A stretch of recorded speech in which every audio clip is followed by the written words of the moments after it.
Hey everyone, welcome to Film Talk, a podcast where two gals talk film, television, and everything in between the reels. I'm your host, Ileana Melendez, head of marketing and a critic here at FullCircleCinema.com, and I'm joined today by my lovely co-host, Josie Melendez. And we are very cozy today to record this episode, but you know what? We're getting the quality, we're getting the HD, and hopefully not that echoey mess that we had in Cannes. But you know what? We made it work, okay? We were abroad, and we made it work with what we have. So, anyways, today we're going to have a very long-awaited Cannes chat. Yeah. This time on The French Dispatch and a couple other highlights of the festival. We've been back from France for about 2 weeks now. And recovery from jet lag and all that jazz. We are okay, COVID free, thank God. And yeah, we're going to be talking about in the later episode our experience at the festival, so definitely stay tuned for that.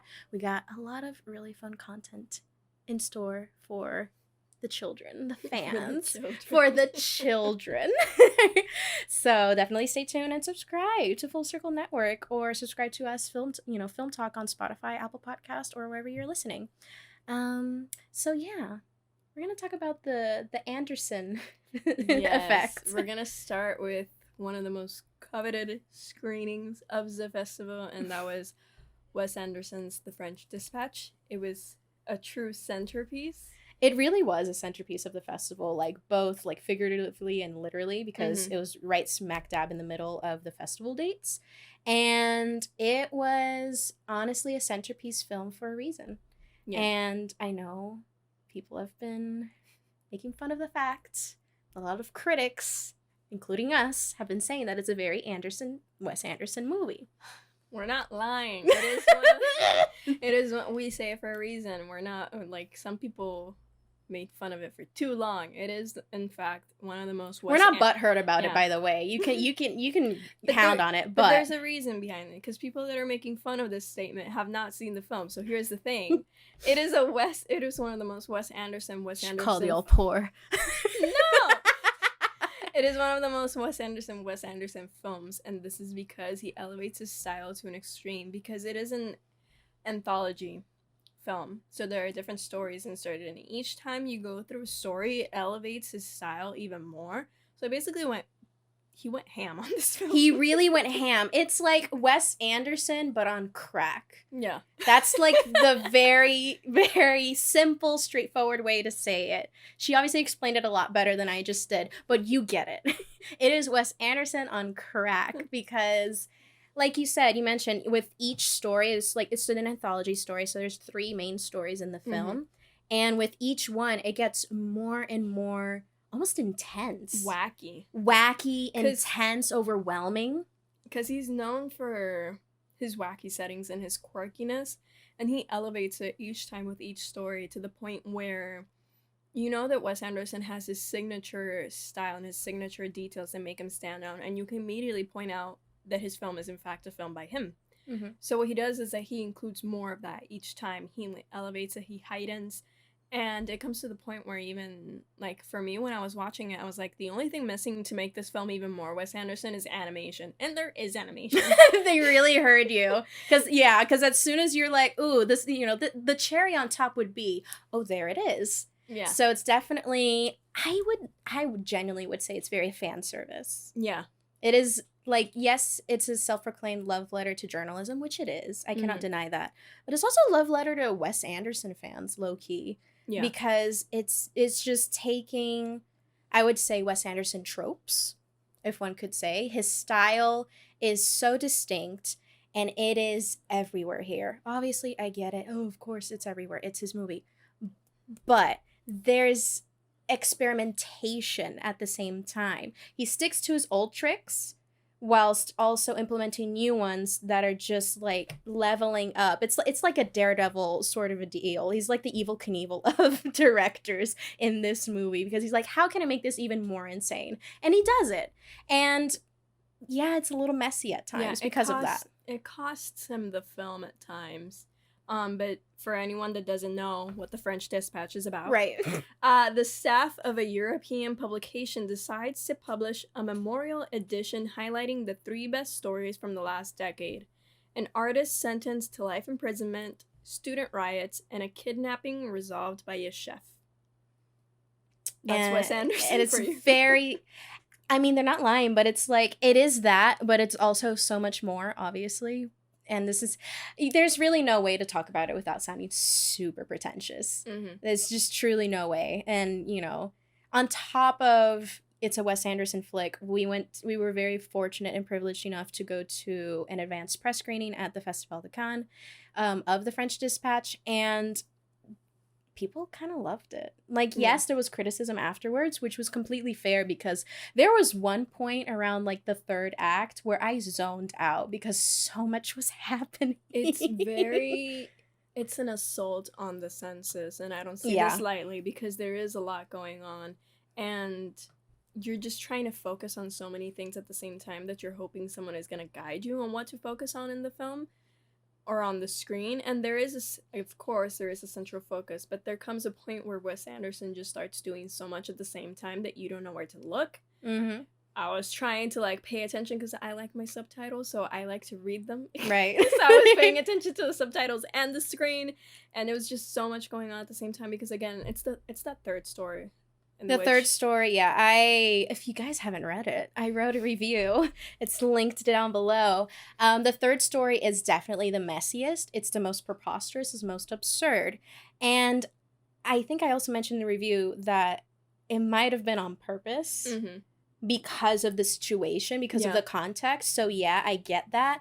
But it kind of defeated the purpose in terms of like presenting the story to the viewer, because the viewer was also like, we're just as lost as you are, homie.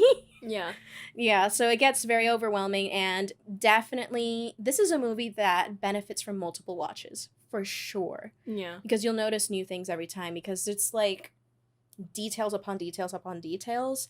There's jokes, there's references to his earlier work. Which is really nice. Like I said, like it is definitely also very much a love letter to fans of his work. And I think, I don't know if this is too pretentious to say. I feel like this is like a turning point in his career. Mm-hmm.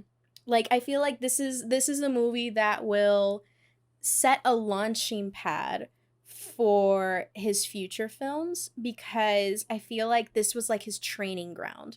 Like he's going back to basics, back to square one with his style, and then just giving it a whole new perspective. Mm-hmm. And yeah, does the movie suffer from that experimentation? At times, yes. It's not his best work, but it is his most daring. Yeah, he also tries different camera techniques and different camera movements, which is very unusual since he learned what made his films what they are, and he kind of found his comfort zone. So he kind of stayed there for a while. And that wasn't until the Grand Budapest Hotel where we saw some experimentation, but it still wasn't as out there as the French Dispatch. So if you think the Grand Budapest Hotel is convoluted, this takes it to a whole new height. Yeah, the Grand Budapest Hotel is so tame next to this. Yeah, the Grand Budapest Hotel is nothing. This is the Grand Budapest Hotel, café con leche. This is straight espresso. This is just coffee grounds. This movie is coffee grounds. At least the Grand Budapest Hotel had, it was brewed. You added some milk. There's a little milk and sugar in there. No, he just went off the walls bonkers with it. And I totally understand people that don't vibe with it because it's messy. I wouldn't say low tier Wes Anderson though. I wouldn't say that. I think that's it's a little bit much, but I understand it and I respect it. But we both loved it. It's a fun film. Definitely fun. Definitely a theatrical experience. So if you're able to go to the theaters when this releases, which is October 16th, if I'm not mistaken, we'll put everything down below. But I know it's an October release. But if this is at a theater near you and you like Wes Anderson or you enjoy, I wouldn't say indie. I hate saying indie flicks. If you enjoy what people presume to be like indie flicks or like a little bit more quote unquote obscure films from the mainstream, but don't want to dive into the deep end of cinephile Yeah, cinema. because okay, if we're gonna get technical, French Dispatch can't be considered an indie film in terms of Exactly. budget because it's Mhm. 20th Century Fox. Exactly. It's still pretty mainstream, But like for obscure. yeah. If you want to see something not Marvel or not like a blockbuster, Anything that's not Marvel or a anything blockbuster not is Marvel, indie now. it's still Disney though, because 20th Century Fox, unfortunately. It's on So- yeah, it's on the Disney release schedule. But anyways, it's fun. And It's definitely fun. we hope you enjoy it, especially if you're. I know a lot of friends. I have a lot of friends. We have a lot of friends that are journalists that are looking forward to this film, and I definitely think that if you are someone that values the written word and someone that values truth and just sharing all of that with the world, then you'll definitely get something from this film. Yeah, and if you're a journalist, if you're a storyteller, or like she said, value the written word and just love writing, it's definitely it tugs on the heartstrings. Yeah, because the best part is that each story reflects the style of the writer that's narrating. Yes. So that is why the third one becomes a little convoluted, because it's basically following the train of thought of this writer as they were trying to work on the piece. Mhm. So even they lost what the point of the piece was. Yeah. They were like, well, why did you go through all of this? So, you know, I get it. It's kind of a paradox in a sense, because Mhm. it's like, oh, it's the messiest part in the movie. Of course it is, because even, you know, some of the protagonists were like, what is your point? What? And then he scrapped the point. Yeah. And it was actually really nice. It was kind of, it gets deep. It's convoluted, but it has its messages. Benicio del Toro is obviously a standout. Yes. If we're gonna leave this, like, if we're if we're gonna end this discussion at some point, it's saying Benicio del Toro supremacy. He was Benicio the del best Toro part. supremacy. He was the best performance of this film. He was one of the best stories of this film out of the three. His was my favorite. I think they were stacked in the order that I preferred them. I love them all, but the first one hits. His chemistry with Lea Seydoux as well, just Flawless. everything. It was so good, and even Adrian Brody like did his part. He had a smaller role, they but had like that entire powerhouse. story, such great chemistry, such great storytelling. I love the twists and turns that it took, and again, Benicio del Toro was so mesmerizing that I doubt it's such a stacked cast. Yeah. I doubt we're gonna get anywhere in terms of awards recognition for this film, but if there were to be something, I would root for Benicio del Toro. 100%. If anyone were to get at least a supporting acting nomination, Benicio del Toro. If at least the nomination, and depending on the category, the win. Because he really made the film, even though he was only in the film for like maybe the first act. But his impact lingered. And that says something. And that's that on that. I still keep thinking about him. Puerto Rican supremacy. Let's Amen. go. Amen. Insert the flag flowing in the wind. Yes. Insert if y'all haven't seen, I got my Spike Lee poster. You can't see it, but it's signed by Spike Lee and it says Puerto Rico on it. So Puerto Rico representation. Anyways, we love a good set. If we don't have two chairs, but you know what? I got a really dope ass poster in the background. What's that YouTube show, Between Two Ferns? Between two posters. Between two Spike spikes. Lee. Between two spikes. You have to bring your poster because she out. has one too. She has a poster too, so now we have to do the two posters. Okay, there we go. But yeah, French Dispatch, obviously it gets 2 thumbs up from us. 2 thumbs up. 4 thumbs up in total. I gave it if you want to read. If you want to read, I mean, either way, I gave it an 8.5 out of 10, which is like one of my highest ratings from the festival. Call me a basic simp. I liked it. It was one of my favorites. Okay. Moving on. What's next? What are we gonna rip to shreds? Rip to shreds. I think It's we're relevant right now. Praise Lamb. So we're not gonna give too much away the same way the Variety did. Cute. Censored Variety headline here. Nah, Variety, we like you. We understand. It's very hard not to talk about this film without talking about it, basically. So, yeah. Lamb. A24 acquired it recently from the festival, so they're getting North American distribution for the film. Yes, and very soon. I'm very Yeah. surprised. And let me get the description for y'all. A childless couple, Maria and Ingvar, discover a mysterious newborn on their farm in Iceland. The unexpected prospect of family life brings them much joy before ultimately destroying them. Is this your A24 voice? No. And the way I described it is that basically this film is that miracles come at a cost. That is one way to put it, yeah.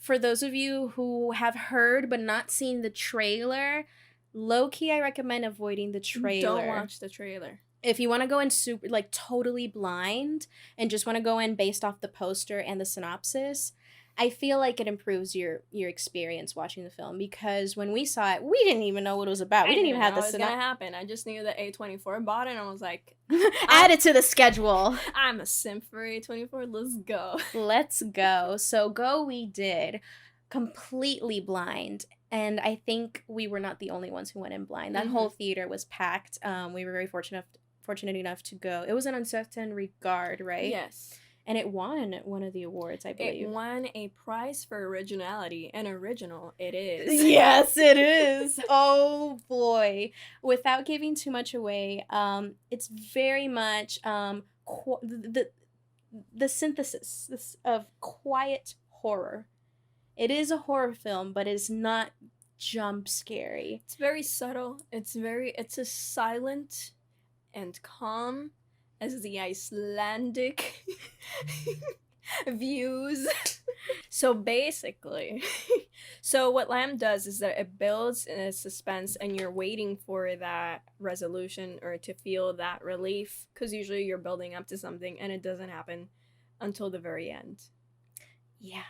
But there are some things along the way. It's not a buzzkill, though. Yeah, but essentially what you're hoping to learn and to get from it, it isn't until the end, and I love that they saved it until the end. So if you're into those kinds of film that you're just vibing through the atmospheric horror, this one's for you.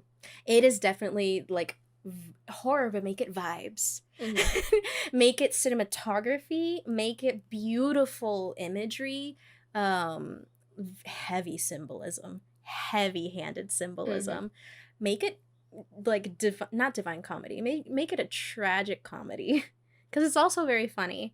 Mm-hmm. And again, a masterclass in suspense and pacing. Yeah, it is very high-key, una tragicomedia. A tragicomedia. That is a tragic comedy, y'all. Yeah. But yeah, if you are into A24, if you're into horror flicks, I'm slowly becoming an A24 convert. I've not historically been an A24 fan. Yeah, blame her. You know what? Honestly, and we're gonna get into it. A24 really brought out the heavy hitters for the festival, and even the ones that they didn't bring out, they snapped up right like that. Yeah, because they had Red Rocket, which we missed, unfortunately. After Yang, The Souvenir Part 2, and Lamb. Which all good movies. Lamb was the one that they acquired, if I'm not mistaken. Red Rocket was already part of their A24 verse. Yeah, so the A24 verse was high and mighty at the Cannes Film Festival. The A24 agenda was clear and present, and you know what? I kind of hopped on the train, especially the first A24 film we saw on our schedule was After Yang, which I guess we could like kind of transition segue into another film that was kind of a top pick for us at the festival was After Yang, which is an A24 production. Cue my tweet here, because the A24 logo came on the screen and everyone lost their minds, and I was just like, oh, okay, that's how I knew I was in the right place, right? I've never experienced that in my life. People were clapping with the A24 logo. The culture, the cinematic culture was there. It was very much everyone geeking out for cinema. And I thought it was such a beautiful thing. I wish y'all could have been there. I can't wait to go again. Now she's calling you poor. Now I'm calling you a poor. No, but for real, if you have the chance to also, I don't know when this is going to get distributed. Because this doesn't have... Lamb has a sooner release date. Lamb had a sooner release date than After Yang. After Yang, I still do not know, but we will let you know when it does. But it is very subtle. It's basically about a family whose AI assistant that acts like a big brother to their daughter. It breaks down. He breaks down. Yang. Haha. Haha. And they have to repair him. And through the journey, Colin Farrell's character, who plays the father, learns more about his family. Basically, it's a lot about existentialism. So Gogonada deals a lot with Gogonada is the director, by the way. Yes, he deals a lot with existentialism in this film, and we did write a review for it on Full Circle Cinema's also links. So if you want to read it, check it out. It's a good review, I must say. Yeah. And it has good pictures by yours truly of the cast that was there. Yes, because A24 didn't have a lot of promotional material for this film, so we used the pictures that we took at the festival. Photographic credit to Ileana right here. So yeah, this movie is starring Colin Farrell, Justin H. Min, if I'm not mistaken, Jodie Turner-Smith, Haley Lou Richardson, and I do not remember the young girl's name. Please pull it out. We would like to shout out this young Meryl Streep of child actors, one of a few that we're going to mention, because she did amazing. Her name is Malia Emma, forgive me, Tejandra Widjaja. Or Yaya. I'm not sure, and I apologize. We can look it up. But she did an incredible job. Like, it was honestly an excellent cast. So yeah, Malia Emma, whose parents manage her Twitter. She's an Indonesian American actress. Love her. Honestly, she did so great. We love to see it. So yeah, shout out to her, because I had tweeted out asking for the song of the film, and they were kind enough to link us the original song, because another artist did a cover of the song for the film, but the song already exists, and they were kind enough to link us and like let us know what the song was, because it was stuck in our heads, because it's such a good song, such a good moment. I'm gonna share what the song is, because you know what, it's a vibe, and it honestly is such a perfect song for such an existential film. So it is Glide by Lily Chocho. It's a J-pop single from 2001. We will also link it below, probably. Awesome song. It is very much, it's literally a song of what you want to be.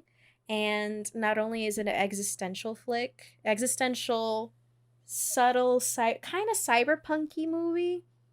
It's like cyberpunk, but make it more low-key and make it wholesome. Yeah, because the science fiction, it is a science fiction element. Yes. It's a science fiction film, but the elements do not overwhelm the overall story. So it's very human at heart. It's about culture, it's about identity, it's about knowing where you come from and where you're going, and it just deals a lot with that. So if that is something you're into, this is definitely the epitome of those elements and those themes. And especially like if you're a fan of Blade Runner 2049, it deals a lot with that, the kind of existentialism that a lot of the characters go through in that film. So Kogonada definitely like captured that. It's definitely a more family-friendly 2049. Yeah. And not as, you know... No, you called it a wholesome ex machina. Yes, it is a wholesome ex machina, and I stand by that statement. Because it's existential, but it's not bleak, if that makes sense. It's not the existential crisis. It's just an existential exploration. It is very beautifully made, amazing cast, incredible storytelling. It was just, I don't know, it just really crept into my heart. It's again what this movie is, and Lamb, these are more of the, you know, a little bit more stereotypically slow burn films, which I understand are not, you know, super appealing to a general audience, and that's not a bad thing at all, obviously. Not everyone is here to like kind of take a nap in a movie theater. But yeah, it's if you are willing to kind of sit down and like vibe with a movie, After Yang is excellent. I really hope that it gets released soon, and that it like right afterwards we can get it on streaming, because I feel like this is a really nice movie to revisit. Yeah, It's a very nice movie to revisit with like new details every time that you watch it. So Lamb after Yang, A24 is hitting hard. I think we can go into a rapid fire review section. So next up is Where is Anne Frank? And this is gonna be quick. Oh boy. The film follows the journey of Kitty, the imaginary friend to whom Anne Frank dedicated her diary. A fiery teenager, Kitty wakes up in the near future in Anne Frank's house in Amsterdam and embarks on a journey to find Anne, who believes is still alive in today's Europe. While the young girl is shocked by the modern world, she also comes across Anne's legacy. So clearly you know what the big twist of the film is, but she does not. So that's kind of sad when we get there. The film is definitely for kids. It is beautiful animation, but the more I thought about it, because I liked it at first, but the more I thought about it, the less like I fell out of love with it. So I fell out of love with the film mostly because there's like an instant love trope, and I'm not gonna say that that's what ruined it for me, but it was the heteronormativeness of it all. It leaves a bad taste in your mouth, and it ends with that, and it's just weird. And you thought there was a point to it. You thought that maybe they were gonna mirror, because Anne Frank does have her own romantic journey in the diary, so you thought there was gonna be a mirroring of the two, but there wasn't.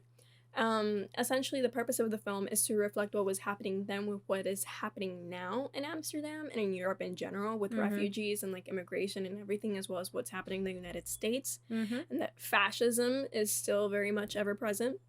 And that was just a lot to deal with. It was a lot to digest in a kid's film, so they tried to do their best, but there came a point where they didn't do the audience justice. It feels a little bit watered down up to a certain point, but I do think that definitely like teaching this at schools, it does get the message across, so I think it'll be very educational up to a certain point. But as a film, it was very much, I hate to say on the nose, because that just feels like a do-nothing descriptor, but it was almost cringe at times because it was trying so hard to be very direct with its themes, and it was the way that it executed certain elements felt kind of clumsy and shoehorned into the story, because we're seeing the story through, you know, Kitty's perspective. And I don't know, it worked in the beginning, but by the third act, I feel like they were trying to catch up with everything that they wanted to mention, and a lot of things happen at the same time, and I'm not gonna lie, I fell asleep. Mind you, this was an 8:30 a.m. showing. We weren't the only ones. So. We were not the only ones, but we were the youngest ones, because there are a lot of old people in that screening. But yeah, that's the most we can say about Where is Anne Frank. I still recommend you watch it if you are interested. Again, beautiful animation. I just think the story could have been better. Yeah, there was a lot to be desired. Yeah. The next film we can talk about is Bergman Island. It was a very wonderful film that Ileana really enjoyed. I dozed off a little bit. It was a late screening. Jet lag was getting to me, but I still liked it. I will say I do need to watch it again, because the pacing just wasn't there for me. Yeah. And I was appreciating what the director Mia Hansen-Løve was trying to do, but again, the pacing was just not for me. And it was awkward. Yeah, I wish I could revisit it again and dissect it again, because again, I really do love what they were trying to do. And it was basically it follows an American filmmaking couple that retreat to the island for the summer to each write screenplays for their upcoming films in an act of pilgrimage to the place that inspired Bergman. As the summer and their screenplays advance, the lines between reality and fiction start to blur against the backdrop of the island's wild landscape. So there was something very creative and very there was a genuine intention here for what the film was trying to do. It was exploring a lot of different things as creatives. Yeah, so I understand why the pacing was the way it was, because there's a lot you're trying to explore and there's a lot you're trying to present to the audience.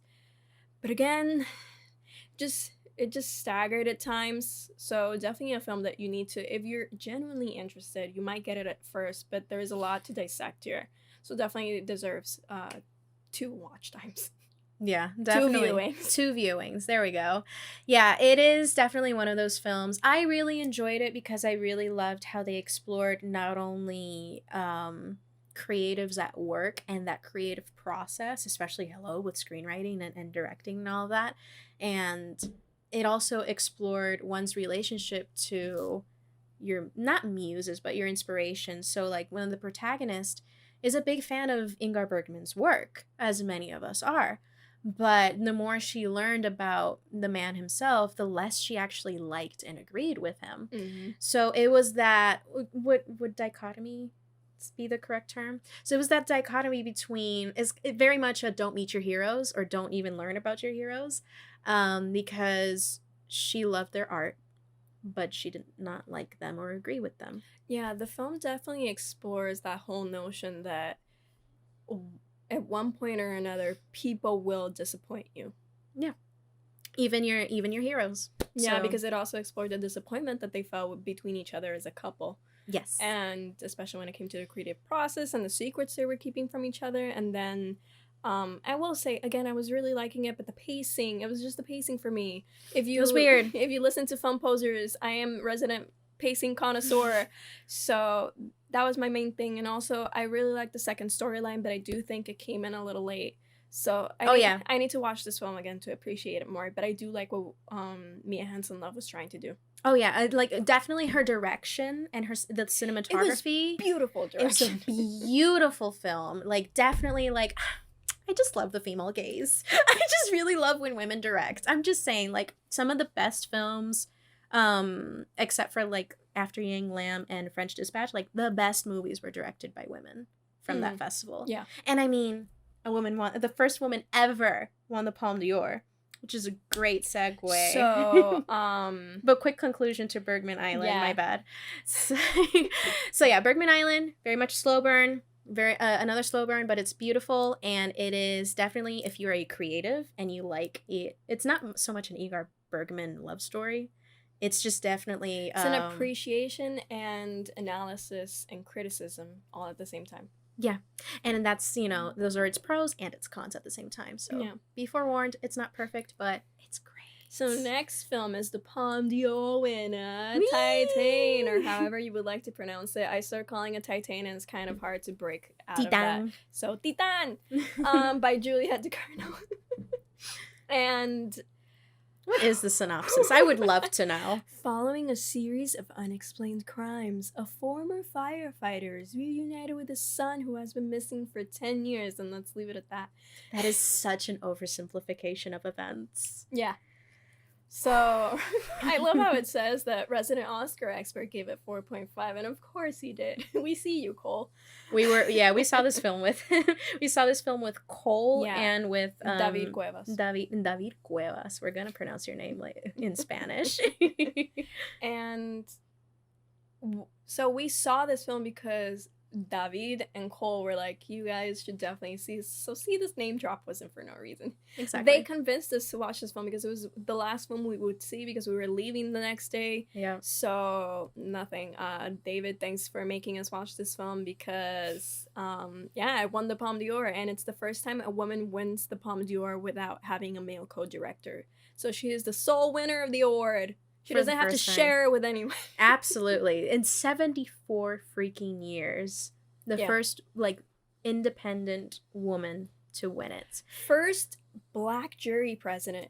First female Palme d'Or winner. And first time that the jury is well divided, like there's gender equality. Yeah, it's evenly divided between male jurors and female jurors, so... Honestly, what a first year to attend. It really was a historical festival, just like in spite of the circumstances. I mean, the pandemic and of course all those firsts. So it was definitely an interesting time to be there. But yeah, in terms of the film, I will say that if you like horror and especially body horror, considering that it appears to be Ducournau's, and I'm sorry if I'm mispronouncing Ducournau. That seems to be her specialty and what she enjoys to put on the screen. I do think this is probably more tame than Raw.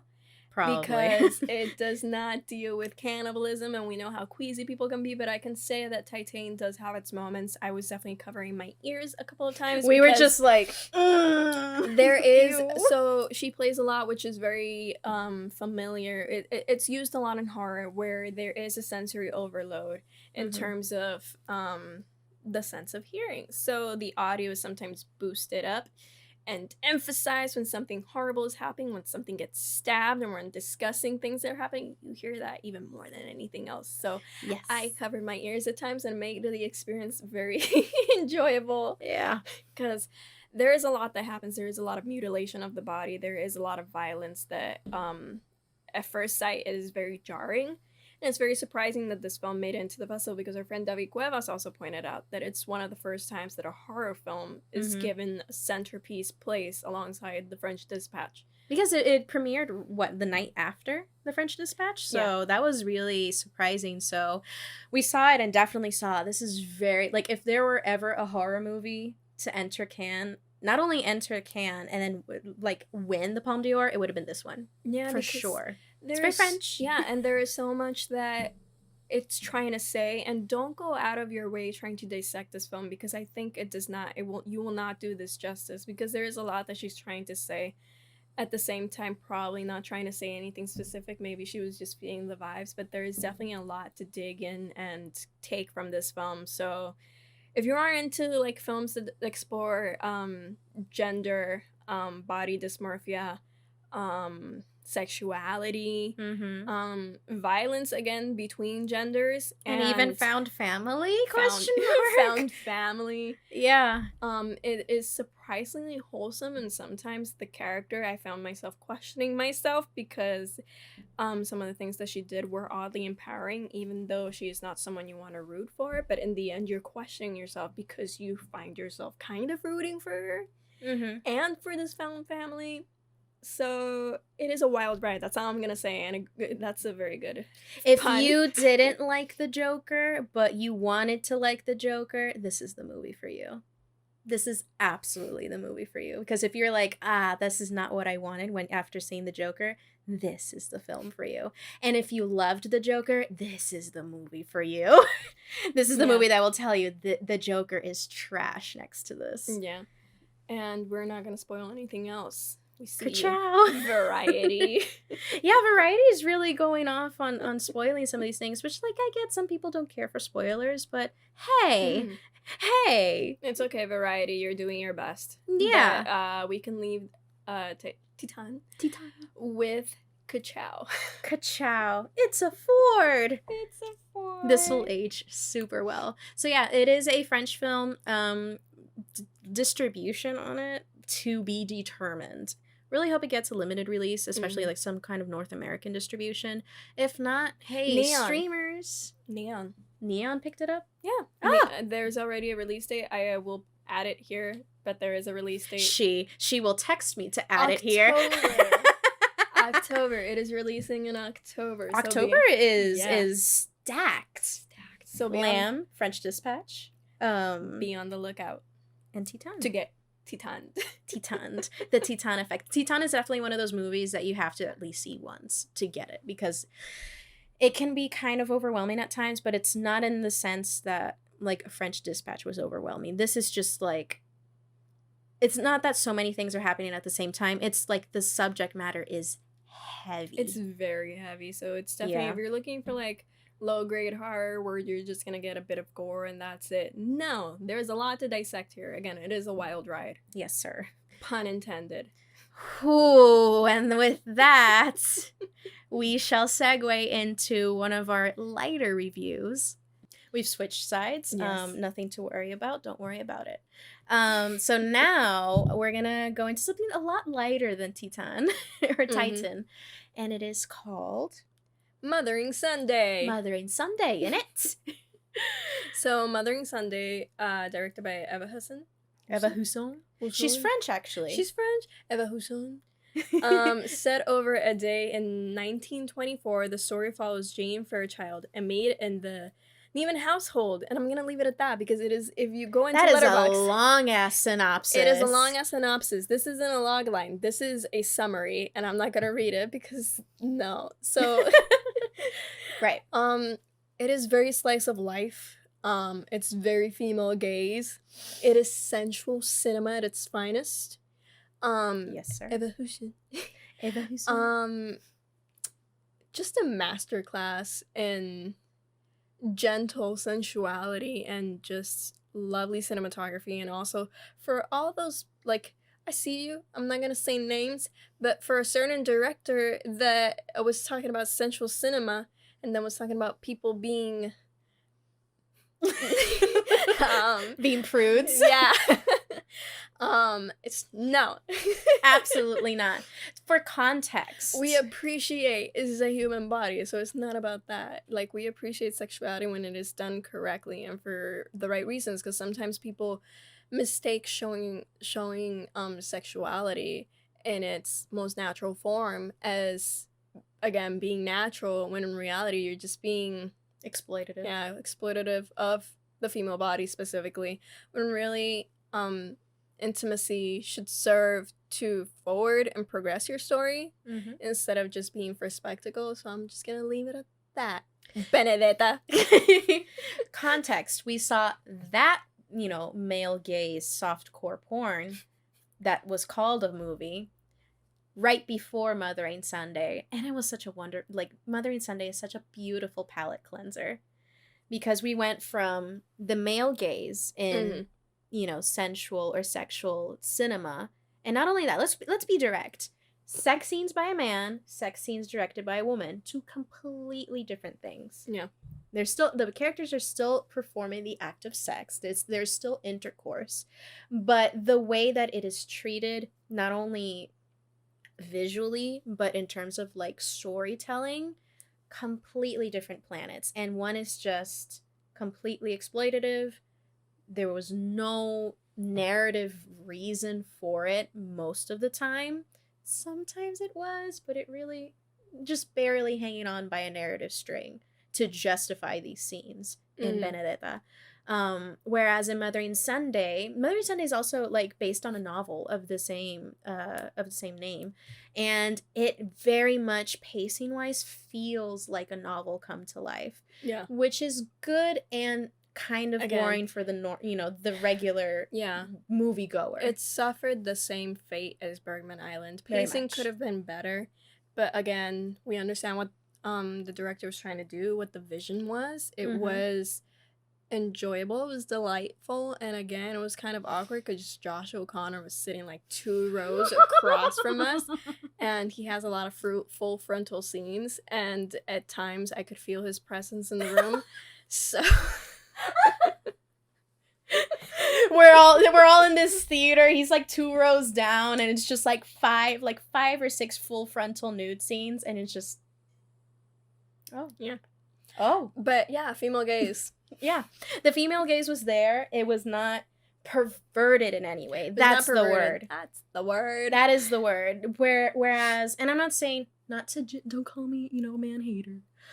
Not to generalize the male gaze. But again, even Eva Hussein said it herself when she was interviewed that, and a lot of directors can't speak for it. So I just think Benedetta's gonna be this year's Joker for me, where a lot of people like it, and I'm like, it was okay. At best. She made me watch it, and I was not on board. Because it had a lot of hype, and talking about it. Let's do it for the views. Right, so anyway. Was it worth it? Mothering Sunday, up here. Benedetta, down here. And they're completely different films. But they're both, you will just say it, they're both horny cinema. Yeah. They're both very sexual films. And if you're not into that sort of thing, just ignore it. Just don't watch it, okay? You got 2 reviews in one. Now you know what we thought about Benedetta, about Paul Verhoeven. Paul Verhoeven needs to stop. So yeah, Mothering Sunday, very much a slow burn, very much a novel come to life. And I wouldn't say it's non-linear storytelling, because it's a little bit non-linear, but it's not like it veers off the track very far. It is very much we're gonna go back and forth a little bit. Yeah, there are different things happening at the same time, and once everything falls into place, you know where you stand and where the characters stand. But either way, it was an enjoyable story. I liked the characters. I liked where it was going. Very much a tragedy. Yeah. Very sad movie. Yeah, very much a case study on a specific group of people and just life in general, and again, tragedy, because it does deal with loss in very different forms. Yes. So, definitely a film about grief, surprisingly. So, Yeah. that's Mothering Sunday. Mothering Sunday, the British being, doing their grieving. Mhm. Also a period piece. So, yeah, recommend Mothering Sunday. Do not recommend Benedetta because it's just. There's camp and there's just bad. And Benedetta is not. It like has a vague description of what camp is, and it does not meet that. Yeah. That's all I'm gonna say. Anyways, what else do we have? Next film is Lingy, or The Sacred Bonds. Yes. And she has her letterbox there, don't worry. Yes. If I'm looking down, it's letterbox. Yes. It follows 30-year-old Amina, a practicing Muslim that lives alone with her only child, the 15-year-old Maria. Mm-hmm. When Amina learns Maria is not only pregnant but wishes to abort her child, the two women face an impossible situation in a country where abortion is legally and morally condemned. So basically, this film deals a lot with gender dynamics and power imbalance and how religion plays into that. Mm-hmm. So, long story short, pacing could have been a lot better, but the ending was so satisfying. Absolutely. It's a very, very much a story on female empowerment and resistance, especially in, a less fortunate country such as, I believe this is based in Chad, in Africa. Mm-hmm. The less fortunate, the ones with less access and less equal rights, essentially. And the power that religion plays in a lot of these less fortunate areas of the world. Yeah, especially since a lot of the men in the film use religion to hold that power, which is a lot of what we see recently because, again, religion is kind of like a form of colonialism. It is. So, yeah, definitely an exploration of that. It's well done, I must say. It's just like you mentioned, the movie's what, an hour and a half long? Mm-hmm. It could have easily been an hour, and I think it would have been perfect. Yeah, it's gonna be at TIFF. So if you are catching TIFF, or if you are looking for films to watch at TIFF, I would definitely recommend this one. I think it's worth it. I think it's a story that is very important to tell and to watch and support, and it just talks about how women should have a right to their own autonomy and have a say over their bodies, and we love to see it. We love to see it. It is definitely a more serious tone in terms of like, I hate to say the good for her universe because it's not like they're really committing crimes. They're really just defending themselves, but it's definitely a good for her. It's a genuine good for her for someone who deserves it. It's a film about women taking back their control and their autonomy again and their agency, and doing things that are not expected of them but are things that women should have a right to do. Exactly. So again, good for her, and we deserve this film. Yes, absolutely. So Festival de Cannes 2021 is female supremacy. Yes. Yes. The women did not come to play. The women came out and they presented excellent films, and one of them won the Palme d'Or. So that's that on that. Any other honorable mentions from the festival that we could just kind of zip through? I think that those are really like the biggest impact. So I will say other films that we have left. Stillwater, Ileana wrote a lovely review about it because we surprisingly enjoyed it. I will say it's more than 3 films in one. Yeah. So have patience with it, but at least the ending did stay with me. It came out, already released. It came out whenever this is uploading. It's already out. It's already out. So I would definitely recommend it if you, it has Matt Damon. It has good story. It's a Tom McCarthy film. Yeah, again. Tom or Todd? It's Tom. Tom. Yes, Tom McCarthy. Todd Haynes is the Velvet Underground director, right? Yeah. Right. So I say it's worth it. But again, if you're not convinced, read Ileana's review. Exactly. It's down below, but definitely Oscar baity. Yeah. So Matt, keep an eye out for Matt Damon's performance. He's probably going to get an Oscar nomination. The next one, which if I'm not mistaken, Apple is going to be releasing, is The Velvet Underground, directed by Todd Haynes. Mm-hmm. And again, pacing could have been better, but she fell asleep. It's an art house. Just film. say you fell asleep. It was an 8 a.m. screening. It really was an 8 a.m. screening, and it's a documentary that is very much an ode to the avant-garde of the 60s and 70s, especially. It focused mostly in the 60s, of this very much avant-garde rock band. And the quirkiness and weirdness of that band, that a lot of people, it wasn't like the most mainstream band, to be quite fair. That element and that vibe is very much emulated with the way that this documentary is presented. It's the most unique documentary format that I've seen yet. It was very creative, I will give it very much that. It's kind of jarring at the beginning, I'm not gonna lie. It's kind of jarring because it literally is just very much a visual spectacle. So here's the thing. I really enjoyed it at the beginning, but there came a point where all the bells and whistles started blending in together, and I felt like they were doing the same thing over and over again. It kind of wore off. Yeah, it kind of wore off, because at first you're like, ooh, this is different. But again, it's very interesting. It is something I did not know about, and it is something I learned that day, so I appreciated it. And also, I think this would be good to match with the Sparks Brothers documentary. So if you're looking for a double feature, I would say that. Absolutely. I haven't had the privilege of seeing the Sparks Brothers documentary directed by Edgar Wright. That's right. But I think it would be a banger of a double feature, especially if you're a music fan, if you like documentaries. These are very much, it's not your dad's documentary. So Ileana wrote a review for The Velvet Underground, so if you're still not convinced, you can check that out below. And then the final movie we saw at Cannes was Tre Piani, or Three Floors, and if I'm not mistaken, this will also be at TIFF, so if you want to catch it, you still have a time or an opportunity to see it. This was literally not one of the best of the fest. It was more low tier. A lot of people were not happy with it, especially because it is Nanni Moretti, so a lot of people were expecting to get something out of this, and a lot of people were looking forward to this film, but a lot of people were a little bit disappointed, and it's mostly because it suffers from what Stillwater had, but Stillwater still managed to make it work, which was too many plots and too many stories that didn't have a satisfying conclusion. So it's least, too many slices of life in the same pie, and the pie just kind of fell apart at the end. If that makes sense. If you're life is a pie. If you're interested, life is pie. Life of pie. Exactly. If you're interested, definitely watch it and form your own opinion. It was not for us, so unfortunately, yeah. It's with the guy from John Wick 2, the Italian guy, so there you go.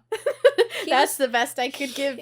He gave one of the best performances, so for sure. There were some good performances there, but again, a lot of it gets lost in not even translation. Yeah, there was not a lack of direction, but there was some confusion as to trying to figure out where the story was trying to go or what they were trying to tell. There's a lack of substance in a sense, because it's like it started off strongly with its themes and then just kind of didn't know where it was going with it. Yeah, basically. So if you've been forewarned. If you want to catch it and form your own opinion, it's not the worst movie ever. Obviously, it's still entertaining. It's still kind of funny, but definitely not something to really die over. Yeah. I wouldn't be dying to get into a screening for this again. There's definitely an audience for it. It's just not us. Yeah, definitely a more mature audience. Yeah, and with that, I think we can conclude all the films we watched at Cannes. And of course, there's Annette and Tout ça bien passé, which we already reviewed, so you can catch it somewhere around here. Yes, I will link it down below. That was our last episode. That was the one we uploaded whilst we were in France, and then we had to take a small break because life gets hectic and the internet was super slow in France. So yeah, we have so much fun content planned for everyone here, and we are also going to be talking about a little bit about the festival itself. We're going to have guests on. We're going to be talking also new releases coming up. We just saw Jungle Cruise today. Yeah. That was fun. We'll probably talk about that eventually. I don't know. Probably not today because, we already did this. But if you were wondering, yeah, go watch it. It's fun. It's cute. So yeah, I hope you enjoyed that. Definitely make sure to subscribe to the Full Circle Network channel here on YouTube and subscribe to us on whatever podcasting platform you're listening to us on. Be sure to follow Full Circle Cinema on Twitter, Instagram, and all that jazz. Where can they find you, Josie? You may find me at the Josie Marie on Twitter and Letterboxd, and you can find Film Posers at Film Posers basically everywhere. And you can find me at Captain Melendez on Twitter and Instagram, and probably Letterboxd, but I don't really pay attention to it. I'll get on the hype train eventually. You gotta get boxed. I gotta get boxed. I'm a bot and I need to box. I need a box on the Letterboxd. Yeah, basically that. And be sure to follow us everywhere. What else? We have fun stuff coming up. I'm really excited for the content we have coming up, and definitely stay tuned for more reviews. Titans is coming up soon, so stay tuned for those reviews. Stay tuned on our Twitter. We are doing weekly episode reviews for shows such as Dave, Ted Lasso, and eventually like Titans on HBO Max. So definitely stay tuned and check those out, and give us those views. That's what we want here. And yeah, I hope y'all have a lovely day whenever you're listening or watching this, and let us know in the comments below what movie you're most anticipating from our festival picks, and what else you would like us to talk about and review. We'll take those into consideration. Maybe. But yeah, thank you for watching, and this has been Film Talk. Yes. Bye.